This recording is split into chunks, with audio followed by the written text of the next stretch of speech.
C'est simplement parce que l'homme allait travailler en ville, et que le vélo était trop lent. L'homme a alors eu l'idée de transformer son vélo en vélo électrique. Il a d'abord démonté la chaîne et le pédalier. Il a ensuite trouvé un pédalier plus grand, et l'a soudé à l'ancien pédalier. Il disposait ainsi d'un grand et d'un petit pédalier. Il a ensuite trouvé deux engrenages, un grand et un petit. Il a ensuite coupé une extrémité de l'axe central, et poncé l'autre extrémité pour obtenir la taille appropriée. Il a installé les deux engrenages, le grand et le petit. Une fois l'installation terminée, il les a soudés ensemble.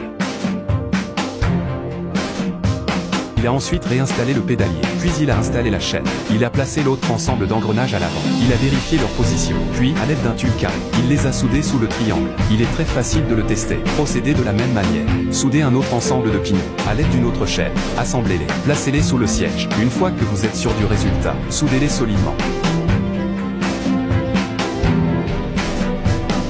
Ensuite, utilisez une chaîne pour les relier au pignon.